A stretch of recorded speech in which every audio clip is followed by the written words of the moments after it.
ఓం శ్రీ గురుభ్యో నమః. కుజగ్రహ మార్పు అంటే ఒక రాశి నుంచి మరో రాశికి కుజుడు 45 రోజుల పాటు సంచరిస్తూ ఉంటాడు. సహజంగా ఇవన్నీ కూడా గోచారరీత్యా చెప్పబడే ఫలితాలు అంటారు. ఇక్కడ కుజగ్రహ మార్పు అనేది ఏ విధంగా ఉండబోతుంది ద్వాదశ రాశుల్లో తెలుసుకునే ముందు కుజుడు ఏ రోజున మారుతున్నాడో మనం తెలుసుకోవాలి. ముఖ్యంగా కుజగ్రహం వచ్చేటప్పుడు సెప్టెంబర్ 13వ తారీఖున రాత్రి 9:23 కన్యారాశి నుంచి తులారాశిలోకి సంచారం చేస్తారు. అంటే ఎప్పటివరకు అక్టోబర్ 27వ తారీఖున మధ్యాహ్నం 3:42 వరకు కూడా కుజుడు శుక్రక్షేత్రమైన తులారాశిలో సంచారం చేయడం జరుగుతుంది. అంటే సుమారుగా రమారమి 45 రోజుల పాటు ఉంటాడు. అంగారగ్రహం యొక్క కారకత్వాలు మనం తెలుసుకోవాలిగా ముందు.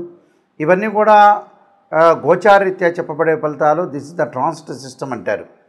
అంగారకుడు వల్ల ఎలాంటి ఫలితాలు ఎలాంటి కారకత్వాలను మనం తెలుసుకోవాలంటే ముఖ్యంగా సత్వ భూ ప్రాకార రోగ ప్రణవ సాహస శస్త్ర అగ్ని సందర్శోత్పాటన భాతృకుజ అంటారు. అంటే ఏదైతే మనం కుజగ్రహం యొక్క కారకత్వాలు తెలుసుకుంటే కుజుడు ఎలాంటి ఫలితాన్ని ఇస్తుందో మనం శాస్త్రం ద్వారా తెలుసుకున్నట్టు ఉంటుంది. అంటే భూ సంబంధమైన వ్యవహారాలు, అలానే కోర్టు, రియల్ ఎస్టేటు, అన్నదమ్ముల మధ్యలో సమస్యలు, కోర్టు, రక్షణ శాఖ, న్యాయవాదులు, జడ్జీలు, అలానే శారీరక సంబంధాలు, కెమికల్ కంపెనీసు, అలానే మార్కెటింగు, భూమి, ఇండ్ల నిర్మాణము, న్యాయ వ్యవస్థ, రక్షణ భటులు, అలానే మేస్త్రీ పనులు, యంత్ర సామర్థ్యము, యంత్ర సంబంధమైన విషయాల్లో కానీ మెకానికలు, రోగాలు, శస్త్రచికిత్సలు, అగ్ని భయాలు, ఇవన్నీ కూడా తెలిపేది ఏంటంటే అంగారగ్రహం. సాధారణంగా చాలామంది కూడా అంగారగ్రహం గురించి అన్నదమ్ముల మధ్యలో కానీ కోర్టు సమస్యలు కానీ వచ్చే అవకాశాలు అనేవి ఎక్కువగా ఉంటాయి. అలానే ప్రమాదాలు, యాక్సిడెంట్లు, అలానే ఆరోగ్యపరంగా ఉండే ఇబ్బందులు, దీర్ఘకాలిక వ్యాధులు అన్నీ కూడా రిప్రజెంటివ్ చేసే ప్లానెట్ ఏంటంటే అంగారక గ్రహం. అంటే సత్వ భూ ప్రాకార అంటారు. అంటే భూమి విషయాల్లో కానీ రోగ ప్రణవ సాహస అంటారు. అంటే రోగాల విషయంలో కానీ సాహసాలు చేయటంలో కానీ శస్త్ర అగ్ని భయాలు అంటారు. అంటే శస్త్రచికిత్సలు కానీ అగ్ని సంబంధించిన భయాలు కానీ అలా సందర్శన ఉత్పాటన అంటే ఏదైనా సరే మన ఉత్పాతాలు అంటే భయాలు కానీ ప్రమాదాలు కానీ జరగటం ఒకటి. అలానే భాతృ కుజహ అంటారు. అంటే భాతృక కుజహ అంటే ఏంటంటే అన్నదమ్ముల మధ్యలో గొడవలు కానీ కోర్టు సమస్యలు కానీ ఇవన్నీ కూడా రాకుండా ఉండటానికి రావటానికి కూడా మంచి స్థానంలో ఉంటేనేమో రాదు, చెడ్డ స్థానంలో కుజుడు అశుభ స్థానంలో ఉంటే కుజుడి యొక్క దోషం అనేది బాగా ఏర్పడుతుంది అని అర్థం. అలానే ఇవన్నీ కూడా జన్మజాతకాన్ని బట్టి అనుసరించేవి కావు. జన్మజాతకం వేరు, గోచారం వేరు. గోచారం ఎప్పుడు కూడా 20% అనేది ఉంటుంది. అలానే బర్త్ చార్ట్ అనేది 80% ఉంటుంది. ఎందుకు గోచారం గురువుగారు చూస్తున్నారంటే ఎంతో కొంత మన అదృష్టం అనేది కొంత ఆవగించంతన్నా ఉండాలి కదా అనే విషయంలో గోచారం కూడా ఒక్కొక్కప్పుడు సపోర్ట్ చేస్తుంది. కాబట్టి ప్రతి వాళ్ళు కూడా గోచారరీత్యా ఫలితాలని చెప్పే అవకాశం ఇది ఒకటి ఉంటుంది. కాబట్టి కుజుడు తమ రాశి నుంచి 3, 6, 11 స్థానాల్లో సుఫలితాన్ని ఇచ్చే అవకాశం అనేది ఒకటి ఉంటుంది. కాబట్టి కుజుడు యొక్క ప్రభావం అనేది ద్వాదశ రాశుల మీద ఏ విధంగా ఉందో ఒక్కసారి మనం పరిశీలన చేద్దాం. ద్వాదశ రాశుల్లో 5వ రాశి అనే సింహరాశి. సింహరాశి వాళ్ళకి అంగారగ్రహ యొక్క మార్పును మనం అనాలిసిస్ చేస్తే సింహం, కన్య, తుల, వృశ్చికం చతుర్థాధిపతి అయిన కుజుడు 3వ స్థానంలో ఉంటాడు. 3వ స్థానంలో ఉంటే ఏ విధంగా ఉండబోతుంది అనేది మనం చూసుకునేటట్టయితే ఇక్కడ సింహరాశి వాళ్ళకి ఎలా ఉంటుందనంటే 3వ అవుతాడు, అలానే నవమాధిపతి కూడా అవుతాడు. నవమాధిపతి కావటం 3వ కావటం వల్ల ఎలాంటి ఫలితాలు ఉండబోతున్నాయి ఒక్కసారి మనం చూసుకుందాం.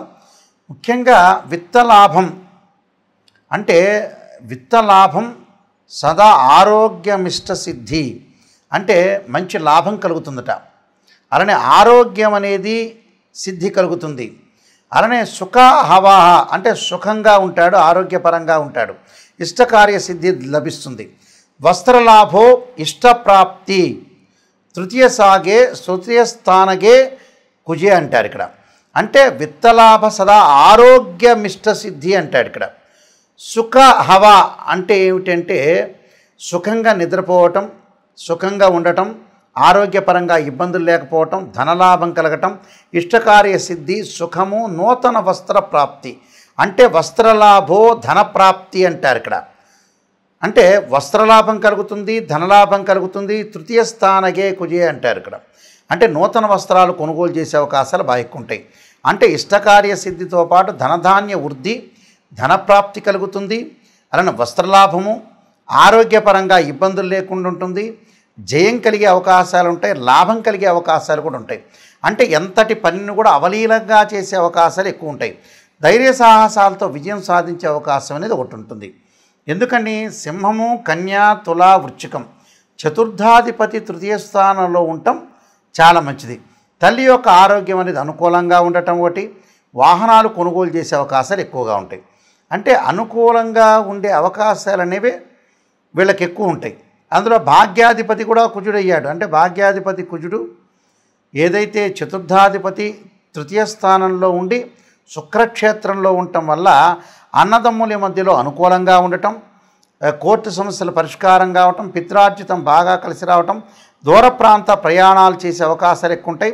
నూతన వస్తువులు కొనుగోలు చేయటం, గొప్పవారి వల్ల సహాయం లభించే అవకాశాలు ఎక్కువ ఉంటాయి. అంటే గొప్పవారి వల్ల కూడా సహాయ సహకారాల లాభాలు కలిగే అవకాశాలు ఎక్కువ ఉంటాయి. కాబట్టి టోటల్గా వీళ్ళకి తృతీయ స్థానంలో అంగారకుడు అద్భుతమైన మేలు చేసే అవకాశాలు ఎక్కువ ఉంటాయి. అలానే భూములు కొనుగోలు చేయటం, ఇళ్ళు కొనుగోలు చేయటం, అలానే అగ్రికల్చర్ ల్యాండ్ కొనుగోలు చేస్తారు. ఏదైనా సరే ధైర్య సాహసాలతో ముందుకెళ్తాడు. అందువల్లే విత్తలాభం అన్నాడు. విత్తలాభం సదా ఆరోగ్య అన్నారు. అంటే విత్తలాభం అంటే ఏమిటంటే లాభం కలుగుతుంది, అంటే ధనలాభం కలుగుతుంది. సదా ఆరోగ్య అంటారు. అంటే ఆరోగ్యం బాగుంటుంది. అంటే ఈ రెండు కూడా ఇష్టసిద్ధి కలిగే అవకాశాలు ఎక్కువ ఉంటాయి. అంటే సుఖ అవాహ అంటారు. అంటే సుఖం కలుగుతుంది. వస్త్రలాభో ధనప్రాప్తి అంటారు. నూతన వస్త్రాలు కొనుగోలు చేస్తారు. అలానే గృహ ఉపకరణ వస్తువులు కొనుగోలు చేస్తారు. అలానే ఇంటిలో సామాన్లు కొనుగోలు చేస్తారు. ధనప్రాప్తి అంటే ధనప్రాప్తి కలుగుతుంది. అంటే తృతీయ స్థానగే కుజే అంటారు. అంటే మూడవ స్థానంలో కుజు ఉండటం వల్ల ఇలాంటి సుఖము, స్త్రీ సౌఖ్యం లభిస్తుందట, పురుషుడికి సౌఖ్యం లభిస్తుందట. అంటే సుఖంగా ఉంటారు, ధార్మిక కార్యక్రమాలకు వెళ్తారు, తీర్థయాత్రలు, పుణ్యక్షేత్రాలకు వెళ్తారు, శుభ కార్యక్రమాల యొక్క నిర్వహణలో కూడా కలిగే అవకాశాలు ఉంటాయని శాస్త్రం చెబుతుంది. కాబట్టి వీళ్ళందరికీ కూడా మరింత మేలు జరగటానికి కొన్ని రెమెడీస్ చెబుతున్నా. ఆ రెమెడీస్ మీరు పాటించండి, మీకు మంచి సుఫలితాలు జరిగే అవకాశం ఖచ్చితంగా ఉంటుంది. ఇక్కడ కుజుడు శుక్రుడికి సముడవుతాడు. శుక్రుడు కూడా కుజుడికి సమత్వం అనేది ఒకటి ఉంది. అక్కడ ఎవరికైతే మనకి కుజుడు ప్రభావం వల్ల ప్రమాదాలు జరుగుతున్న వ్యక్తులు కానీ, ఆరోగ్యపరంగా ఇబ్బందులు కానీ, భూ వివాదాలు కానీ ఉన్న వ్యక్తులు ఎలాంటి మంత్రాలను చదవాలి? నిజంగా చెప్పాలంటే ఆరోగ్యపరంగా ఇబ్బందులు కలుగుతున్నాయి, దీర్ఘకాలిక వ్యాధులు ఉన్న వ్యక్తులందరూ కూడా ఇబ్బంది పడుతున్నారు. వాళ్ళకు ఆరోగ్యపరంగా ఇబ్బందులు కలుగుతున్న వ్యక్తులు ఎలాంటి మంత్రాన్ని చదవాలంటే శరీరే జర్జరీభూతే వ్యాధిగ్రస్తే కళేబరి ఔషధం జాహ్నవీతోయం వైద్యో నారాయణ హరి అనే మంత్రాన్ని చక్కగా చదువుకోండి. అంటే మంగళవారం పూట కుజహోర అనేది ఉంటుంది.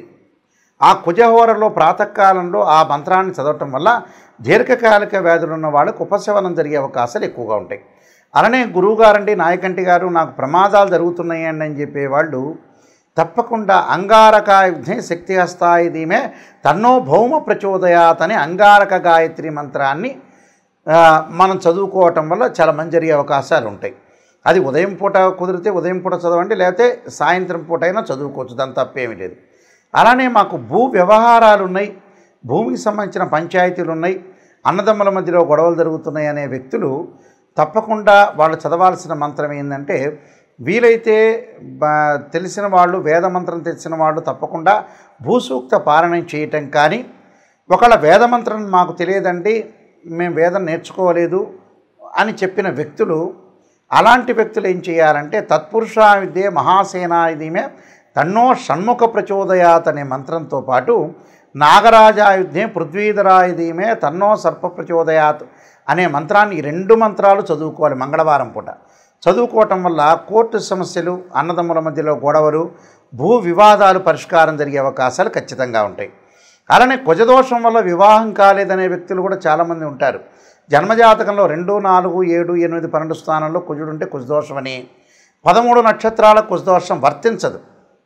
ఆ వర్తించని వాళ్ళు చదవక్కర్లేదు, వర్తించే వాళ్ళు ఉంటారు. కొన్ని రాసుల వాళ్ళకి కుజదోషం ఉంటుంది, కొన్ని రాసుల వాళ్ళకి కుజదోషం ఉండదు, కొన్ని లగ్నాల వాళ్ళ కుజదోషం ఎగ్జంప్షన్ ఉంటుంది, కొన్ని లగ్నాల వాళ్ళ ఎగ్జంప్షన్ ఉండదు. అలాంటి వ్యక్తులు ఏమి చదవాలి అనంటే అంగారకుడి యొక్క ఆరాధన చెయ్యాలి. ఎలాంటి ఆరాధన చేయాలి మరి? అంగారకుడు అంటే కందులు దానం చేయటం మంగళవారం, ఎర్రని వస్త్రము, ఎర్రని గొడుగులు, ఎర్రని చెప్పులు దానం చేయటంతో పాటు అంగారకుడి యొక్క అభిషేకాన్ని చేయాలి. అంగారకుడు అంటే మనకి శివాలయంలో నవగ్రహాలు ఉంటాయి, ఆ నవగ్రహాలు అంగారకుడు ఉంటాడు. పంచామృతంతో, పండరసంతో, చెరుకు రసంతో, దానితో పాటు ముఖ్యంగా మనం ఎలాంటి అభిషేకం చేయాలి అంటే అంగారక పాశుపతాస్త్ర రుద్రాభిషేకం అని ఒకటి ఉంటుంది 10 శివలింగాలకి. అలానే అంగారకుడు ఎప్పుడైనా సరే అభిషేకం చేసేటప్పుడు దానిమ్మ గింజల రసంతో అభిషేకం చేయటం వల్ల చాలా మంచి జరుగుతుంది. దానితో పాటు బ్రాహ్మణులు చేస్తూ ఉండగా మీరు ఎలాంటి మంత్రాన్ని ఉచ్చరించాలి అంటే ఖచ్చితంగా అంగారకాగ్ని శక్తి హస్తాయ ధీమే తన్నో భౌమ ప్రచోదయాత్ అనే మంత్రాన్ని, అలానే ధరణీగర్భ సంభూతం విద్యుత్కాంతి సమప్రభం కుమార శక్తి హస్తంచ మంగళం ప్రణమామ్యం అనే మంత్రాన్ని చదువుకుంటూ ఆ పురోహితుల ద్వారా మన అభిషేకం చేయటం వల్ల ఖచ్చితంగా కుజుడి యొక్క దోషం పోతుంది. అలాంటి జడ్జెస్ కానీ, న్యాయవాదులు కానీ, శస్త్రచికిత్సలు కానీ, మెడికల్ ల్యాబొరేటరీస్ వాళ్ళకు కానీ, మెడికల్ కంపెనీల వాళ్ళకు కానీ, డాక్టర్స్ కానీ ఎవరైనా సరే ఇలాంటి అంగారక పాశుపతాస్త్ర రుద్రాభిషేకము, అలానే అంగారక హోమం చేసుకోవటం కూడా చాలా మంచిది. అంగారక హోమానికంటే కూడా చాలామంది అంగారక పాశుపతాస్త్ర రుద్రాభిషేకంతో పాటు అంగారక పాశుపతాస్త్ర హోమం చేసుకుంటే బీజాక్షరాల సంపుటీకరణతోటి హోమం అనేది ఉంటుంది. అలాంటి హోమం చేసుకుంటే చాలా గుడ్ రిజల్ట్స్ వచ్చే అవకాశాలు ఖచ్చితంగా ఉంటాయి. అంటే ఇవన్నీ కూడా అంగారకుడు ఏదైతే మన జన్మజాతకంలో కానీ గోచారరీత్యా కానీ దోషం అనేది ఉంటుందో ఆ దోషానికి మనం ఎట్టి పరిస్థితుల్లో కూడా పరిహారం చేసుకోవాలంటే ఖచ్చితంగా అంగారకుడి యొక్క ఆరాధన చేసుకోవటం అంటే వీలైతే శనివారం కానీ ఆదివారం కానీ 2 జంట సర్పాలను దానం చేయాలి. జంట సర్పాలు అంటే వెండితో చేసింది కానీ లేదా రాగితో కానీ చేసిన సర్పాలు ఏవైతే ఉంటాయో మనకు షాపులో దొరుకుతాయి. అలాంటి జంట సర్పాలని బ్రాహ్మణోత్తముల చేత పూజ చేసి ఒక బ్రాహ్మణ్ణి పిలిచి ఆయనకి వస్త్రదానము, గుడదానము, అలానే కందులు, దాంతోపాటు 2 జంట సర్పాన్ని, అలానే నెయ్యిని, ఆజ్యాన్ని దానం చేయటం వల్ల మనకి మంచి జరిగే అవకాశాలు ఎక్కువ ఉంటాయి. జీవితంలో కుజదోషం పోవడానికి మార్గం ఏమిటి అంటే ఇలాంటి వివాదాలు ఉన్న ఇళ్ళు కొనుగోలు చేయలేకపోతారు, ఇళ్ళు దగ్గరికి వచ్చేటట్టు వచ్చి లోన్లు రాలేకపోతుంటాయి, ఆ ఇంటి మీద ప్రమాదాలు, పొలాల యొక్క గొడవలు, పక్కింటి వాళ్ళతో ఎదుటి వాళ్ళతో గొడవలు, కాంపౌండ్ వాళ్ళ నుంచి గొడవలు, రియల్ ఎస్టేట్ రంగం సరిగా సాగని వాళ్ళు, కెమికల్ కంపెనీలు నడవని వాళ్ళు, ఇలాంటి వ్యక్తులను అగ్ని వల్ల భయం కలిగే వాళ్ళు, ఇలాంటివన్నీ శస్త్రచికిత్సలు చేసుకోలేని వాళ్ళు, ఆపరేషన్ నేను చేసుకోలేకపోతున్నాను భయం కలిగే వ్యక్తులు కూడా చాలామంది ఉంటారు.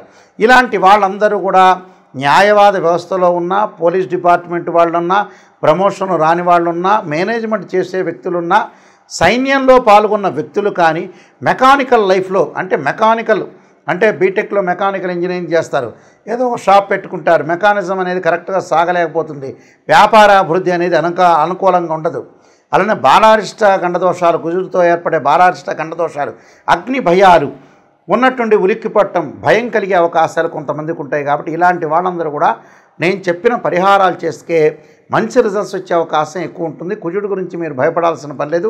ఇవన్నీ కూడా గోచారీత్యా చెప్పబడే ఫలితాలు. ఇక్కడ ఏదైతే కుజుడు ఏదైతే తులారాశిలో సంచారం చేస్తున్నాడో ఆ తులారాశికి అధిపతి శుక్రుడు. కుజుడికి శుక్రుడు సముడవుతాడు, శుక్రుడికి కూడా కుజుడు సమవుతాడు. కాబట్టి నేను చెప్పిన పరిహారాలు చేయండి, మీకు మంచి జరిగే అవకాశం ఉంది. అంగారగ్రహం యొక్క సుబ్రహ్మణ్య స్వామి యొక్క అనుగ్రహం మేరకు కలగాలని ఆశిస్తూ సర్వే జనా సుఖినో భవంతు.